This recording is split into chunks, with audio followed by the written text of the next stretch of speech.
Olá, olha onde eu estou. Só para matar a saudade da escola, na frente da escola, tá? Então, para iniciar a aula de hoje, né, matando um pouco a saudade e para inspirar um pouco mais ainda a vontade, motivar eh, para vir a motivação de estudar, né, a disciplina mais legal, né, pelo menos para mim, né, dentro da sala de geografia, né, para que vocês sentem motivados para o estudo. Então, espero que todos estejam bem e estejam motivados, então, para continuar nosso estudo. Então, acompanhem com atenção. Não estou na escola, só usei as fotos, só para vocês terem uma noção do que é possível fazer com as tecnologias, né? Então, acompanhem com bastante atenção as atividades e as informações de hoje. Então, a gente está trazendo mais informações hoje sobre o continente americano que nós iniciamos na semana passada. Então, espero que essas informações, né, possam estar ajudando cada um para que a gente possa estar entendendo um pouco mais sobre o continente americano. Tá? Então, vamos trazer nas próximas aulas bastante informações ainda, né, divididas em blocos. E hoje nós vamos estar vendo informações sobre a parte desenvolvida do continente americano. Eu já falei na semana passada, né, as informações, né, sobre quais as regiões, quais países, né, nós vamos estar falando hoje. Quais países são desenvolvidos? Tá? Então, alguém lembra? Sim, Estados Unidos e Canadá. Tá? Então, hoje nós vamos falar dos países desenvolvidos e vamos falar bastante dos Estados Unidos e do Canadá, né, que são os países desenvolvidos do continente americano, a parte desenvolvida. Então, acompanhem com atenção todos os detalhes, então, desse desenvolvimento que caracteriza essa evolução, por que eles são chamados dessa forma e, na prática, ver dados concretos sobre o que, de fato, vem a eles ser chamados dessa forma. O que levou eles a serem desenvolvidos e os outros não, por mais que na aula passada muita coisa já está bem clara no processo histórico de compreensão, né, dos países, né, desenvolvidos e países não desenvolvidos do continente americano. Então acompanhem informações sobre esses dois países. Então vamos aos detalhes no percurso 14, né, detalhes sobre os Estados Unidos, que é considerado a maior potência econômica do mundo, né, já nos últimos anos, né, com o maior PIB, né, do mundo, sempre liderando essa corrida, né, dos países na questão da produção. E Estados Unidos, ele é visto como um país, né, como o maior consumidor de mercadorias e, ao mesmo tempo, também maior produtor e maior consumidor de mercadorias. Né? Então, aqui nós temos o PIB, né, de 2017. A gente pode ver, né, que os Estados Unidos têm um PIB bem acima do segundo colocado. Né?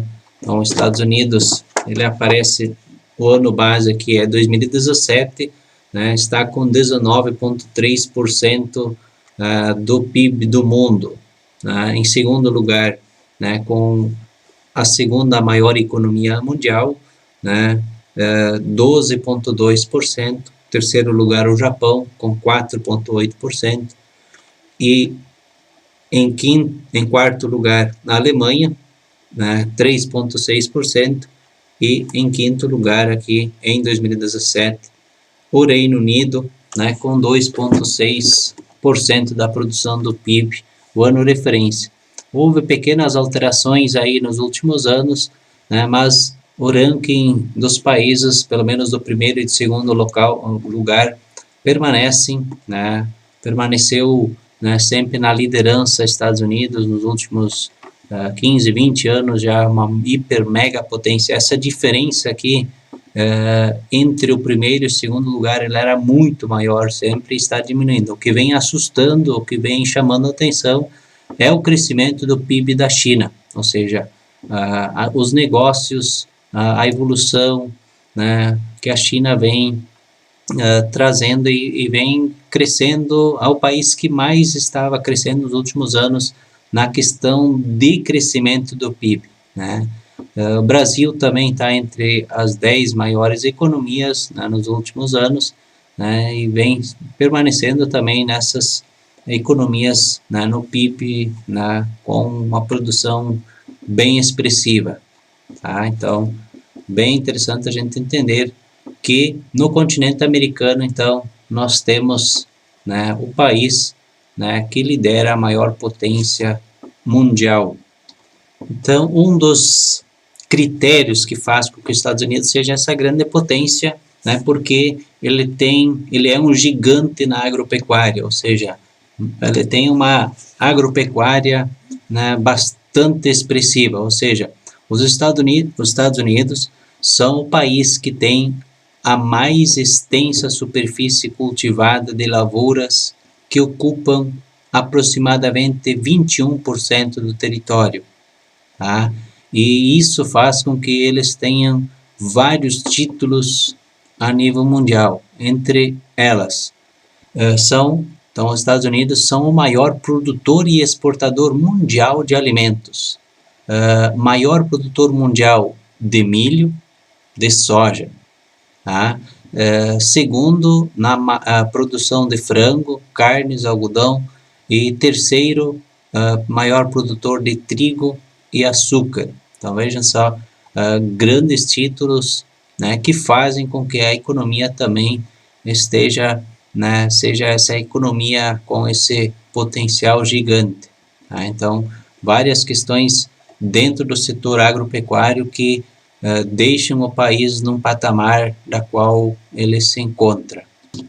E dentro disso, só mudar de lado aqui, dentro disso a gente pode ver, né, segundo informações do livro, e é conhecido pelo mundo inteiro, né, que a agricultura, a agropecuária dos Estados Unidos, ela está bem distribuída no seu território, através dos cinturões agropecuários. Né? Aqui pelo mapa a gente pode ter essa noção, essa visão, né, de como que está essa questão da distribuição. Então, nós temos, por exemplo, o cinturão do algodão, tá? Nós temos também o cinturão do leite, tá? Ainda o cinturão do milho, também o cinturão do trigo, cinturão da fruticultura, cinturão da indústria, cinturão da pecuária e cinturão da policultura e da criação do gado. Então, isso faz com que a agricultura também, né, de estar organizada desta forma, né, que ela ganha muito, ou seja, o país consegue uma eficiência, né, para produzir e para levar essa produção para o mundo da mesma forma. Né? Então, quando ela está organizada por setores, ela está organizada em locais por área, ela faz com que ela tenha um rendimento bem superior.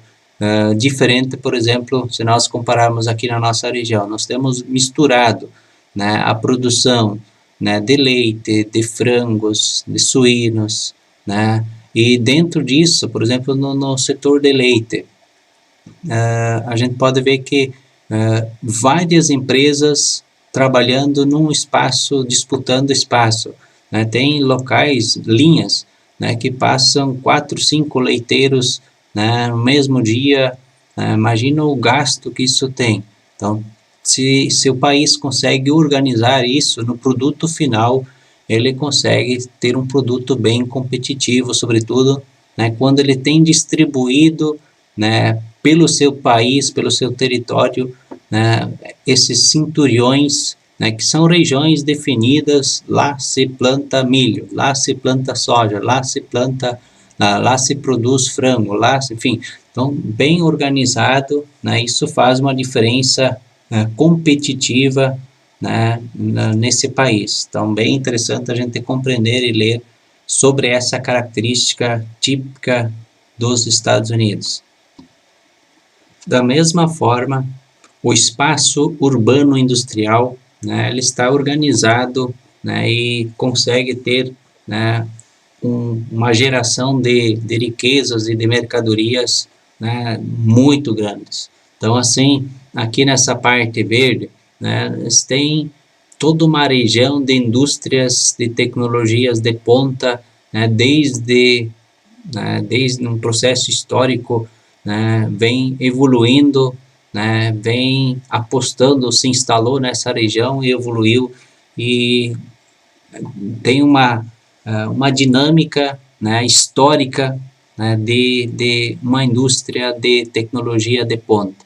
E nessa outra região eles consideram, né, como as indústrias mais recentes, ou seja, estão se expandindo para outras regiões, né, para dinamizar todo o país numa questão de geração de riqueza industrial, né? A gente pode ver que num processo histórico, né, o envolvimento dos Estados Unidos nas guerras, né, ela começou também a dinamizar a produção industrial do seu país, né, o crescimento econômico, né, impulsionado pela Segunda Guerra Mundial, sobretudo o envolvimento dos Estados Unidos, ela dinamizou todo o parque, renovou parques industriais, né, e construiu, né, e está muito presente esse potencial industrial, né, que vem, né, desde muitos tempos históricos, né, com essa renovação, com esse potencial de produção, né, de geração de riquezas, de mercadorias para o país e para o mundo da mesma forma, né? Então, bem organizado por setores, né, por diferentes demandas, né, e a gente pode ver também de forma estratégica, localizado para exportação, né? Aqui nós temos toda a parte oeste do país, né, com produtos que, né, são exportados, aqui também localizados através das entradas dos rios, dos portos, né, todos eles da mesma forma aqui, né, com essa ligação com o mundo, né? Então, indústrias, né, todo espaço, as próprias edificações das cidades, né, todos, né, com um potencial gigante e localizados, construídos, né, nessa dinâmica de desenvolvimento significativo. Falando em população, né, nós temos ali o mapa, né, da distribuição da população, né, sobre o seu território, né? Então, o mapa dos Estados Unidos, e de acordo com as cores nós temos também a distribuição da população. Quanto mais marrom escuro, mais população, né? E lembrar de que os Estados Unidos são o país mais populoso do continente americano.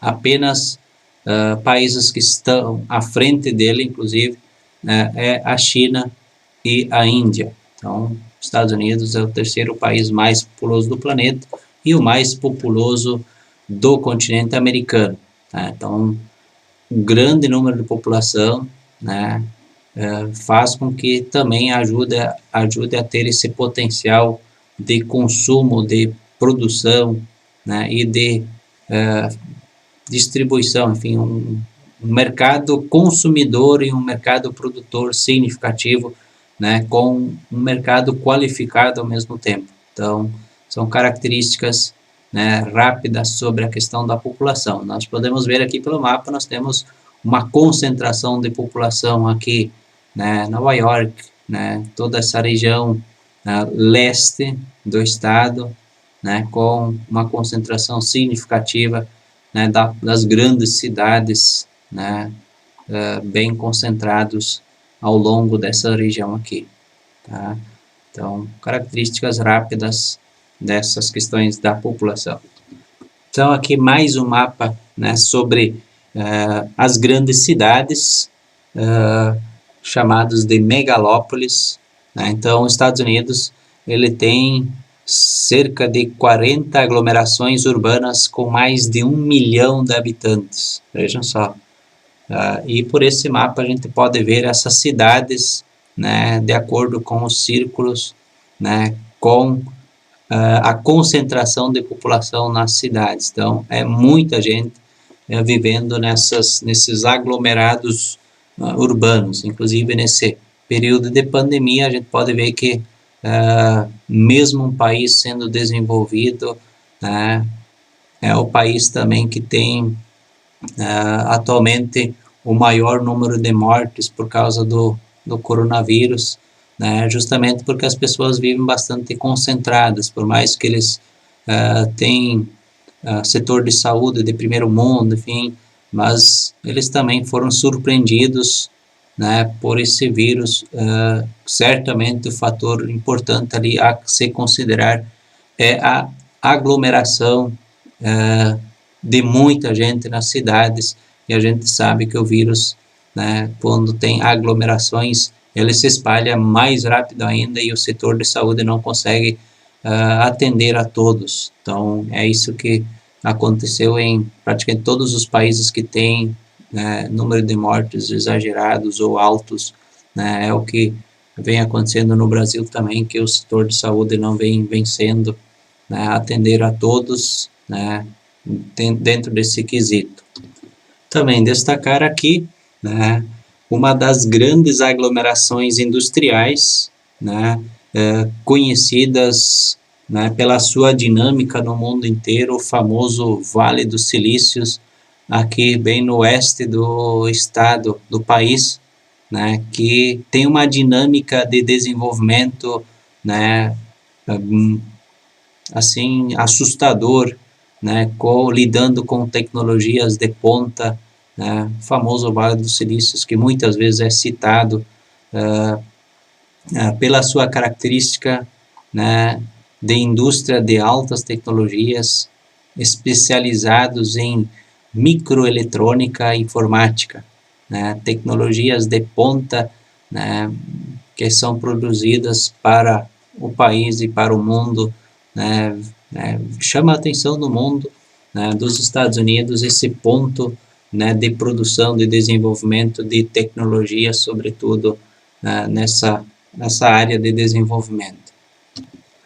E o livro também faz referência ao 11 de setembro de 2001, em que os Estados Unidos foi surpreendido, de certa forma desconfiavam de possíveis ataques, né? Estados Unidos muitas vezes fazem intervenções no Oriente Médio, em outros locais do mundo, e acaba criando essa possibilidade de alguém revidar.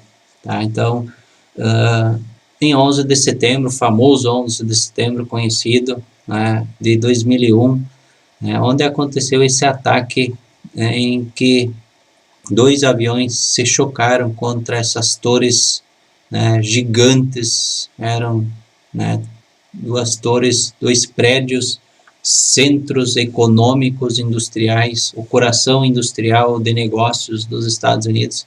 Ele foi atacado, né, a princípio pela rede Al-Qaeda, né, pelo Bin Laden, né, segundo, né, toda a divulgação que foi feita, né, então atacando o coração industrial, né, lembrar de que naquele dia, né, outros aviões foram sequestrados, né, um caiu, né, tentou destruir o Pentágono, que é o coração militar, né, dos Estados Unidos, mas não deu muito certo, só fez um estrago, pelo menos pelo que foi divulgado, né, e os outros, um caiu ou foi derrubado lá numa outra região, né, e outros conseguiram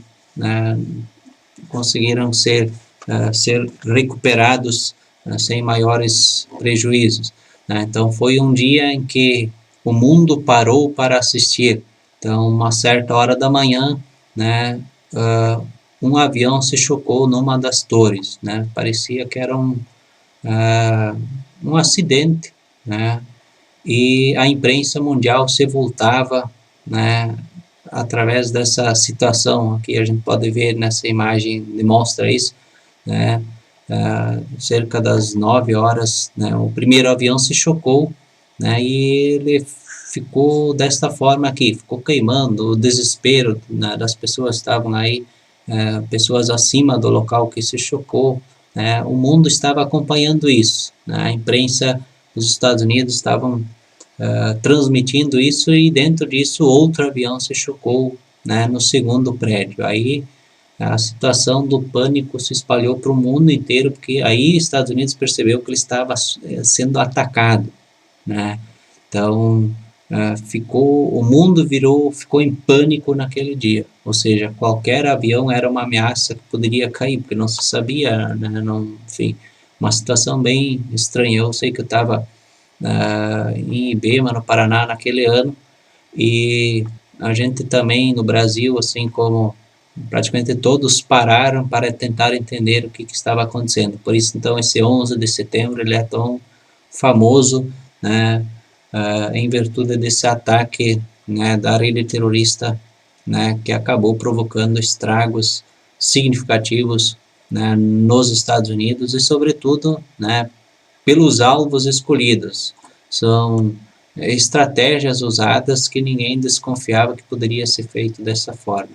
Então, assistem vídeos, né? Tem Segundos Fatais, tem várias produções assim que ele mostra os detalhes, né? E o que isso representou aos Estados Unidos também, né? Estados Unidos vinha assim num ritmo de não investir tanto em guerra, aí a partir desse momento começaram a investir muito pesado nos exércitos, na questão de produção enfim, o gasto militar, né, começou a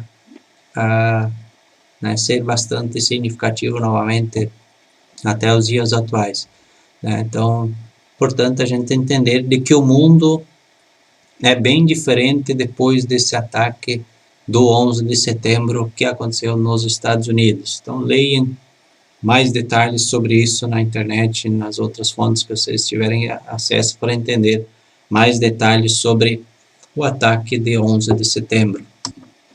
Outro fato, né, que está em alta, né, no mundo, nos Estados Unidos, né, é a questão das leis raciais, ou seja, o próprio racismo e as leis que foram criadas também para defender grupos, né, sobretudo ligados a negros, né? Então vejam só, Estados Unidos também tiveram a abolição da escravatura, ou seja, também tinham escravos por longos períodos.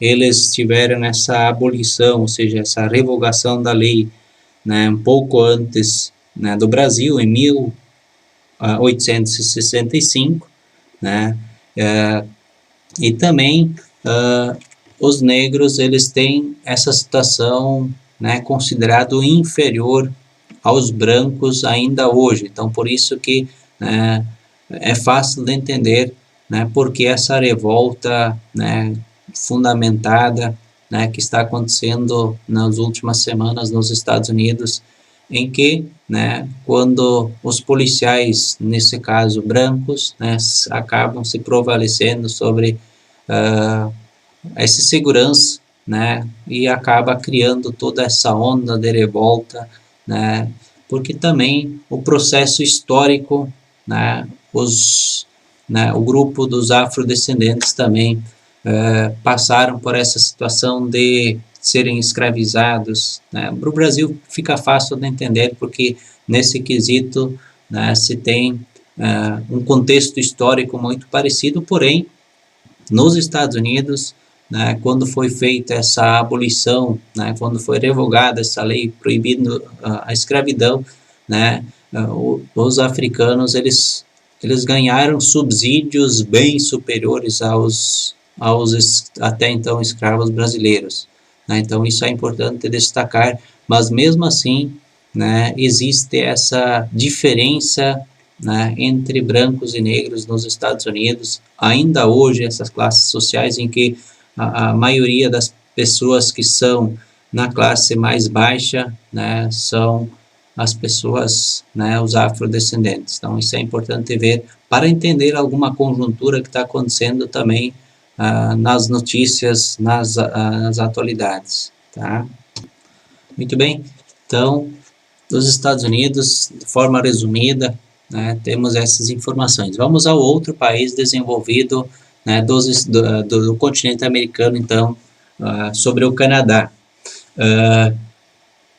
O Canadá, então, ele tem também essa característica de ter uma integração muito forte com os Estados Unidos através do bloco econômico NAFTA, né? Um bloco econômico que também envolve o México, Estados Unidos, Canadá e México, e que dinamiza a economia desses três países de uma forma bem interessante. Inclusive, a gente pode ver isso, Estados Unidos tem a maior economia mundial, né? E dentro dessa classificação mundial, o Canadá aparece em décimo, né, pelo menos nos últimos anos, nesse caso em 2017, né, onde foi calculada essa tabela que nós temos aqui, e o México, né, também com uma economia, né, bastante significativa, está entre a 15ª maior economia mundial.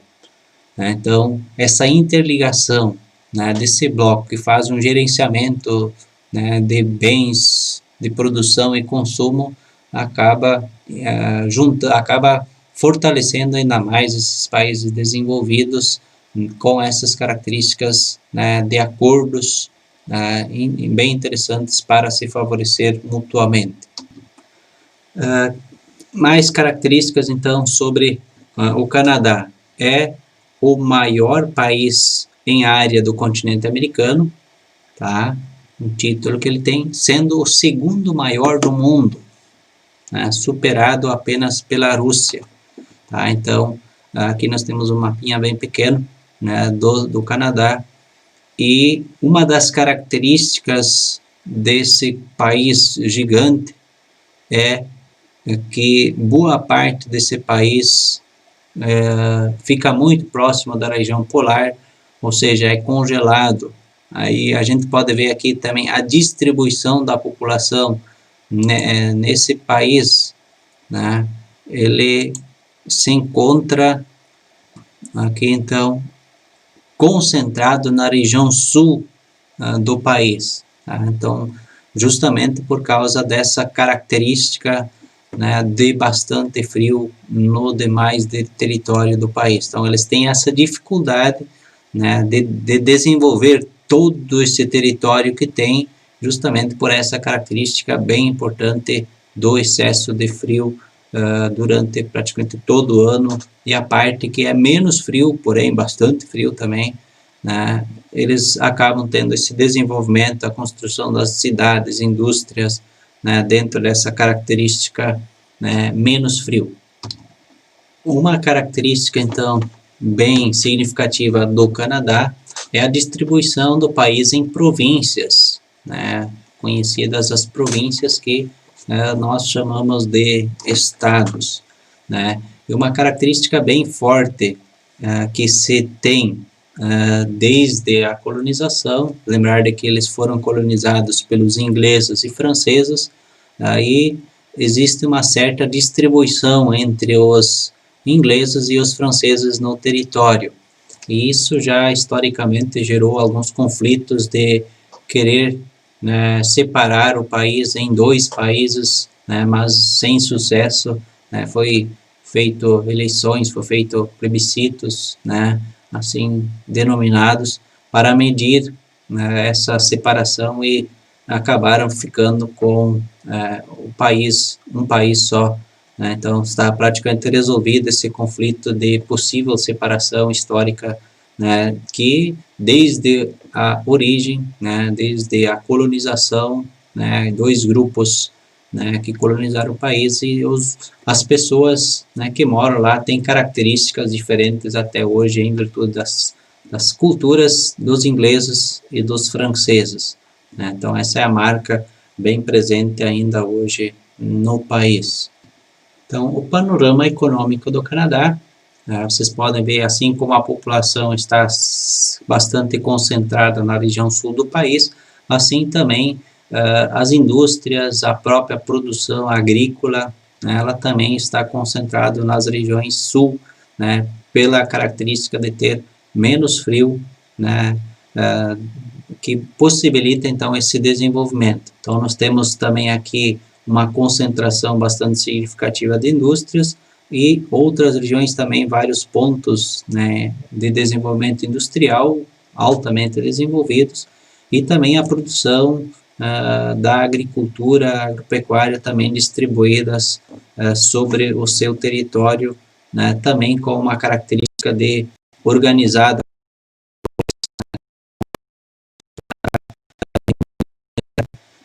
aos Estados Unidos, né, com essa distribuição, né, sobretudo a gente pode ver aqui que eles têm a concentração industrial, a policultura pecuária leiteira nessa região também, o cultivo de cereais, né, em várias regiões, a exploração de florestas também na parte verde, né, e terras cultiváveis, né, em todas as regiões mais amarelas, né, que tem essa distribuição. Então, características então do setor econômico, né, que faz com que a economia tenha essa característica de um potencial gigante.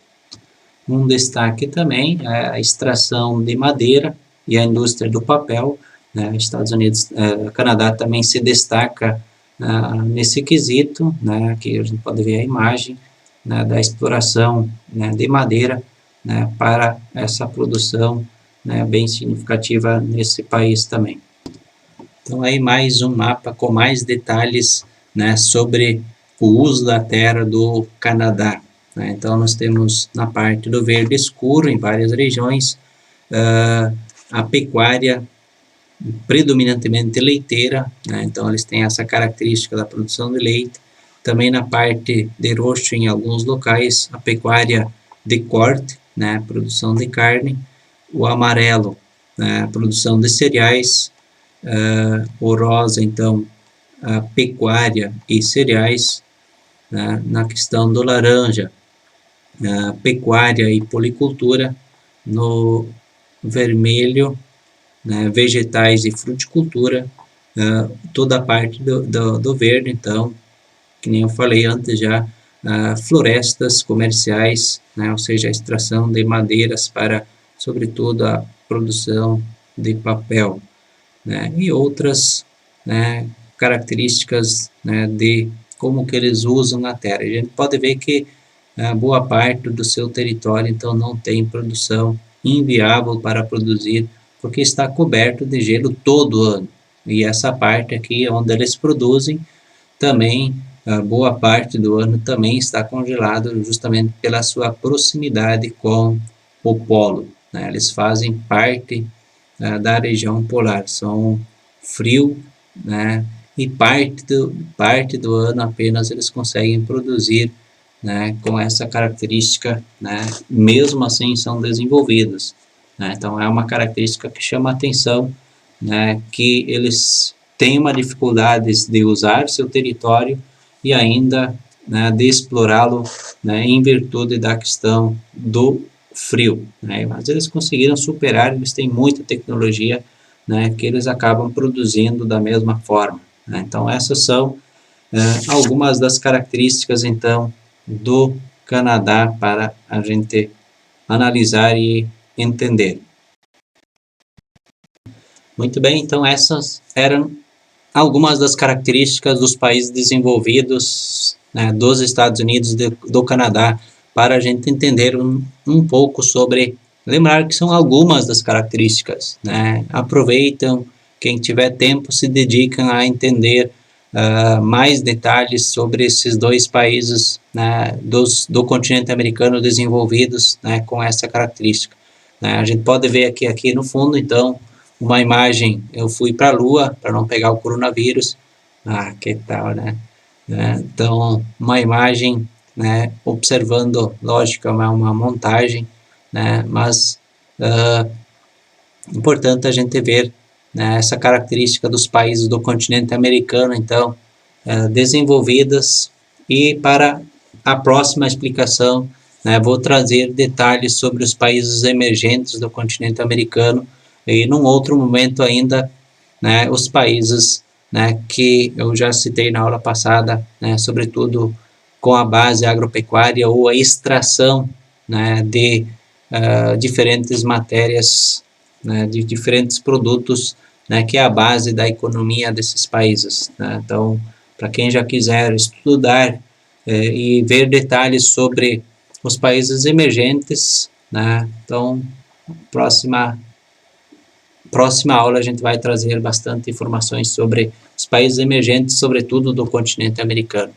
Então, se cuidem, estudem, estudem, estudem, né? Aproveitem esse tempo que você tem, né? Que a melhor forma né, de superarmos e de estar preparado para mudanças é se preparar bem, né?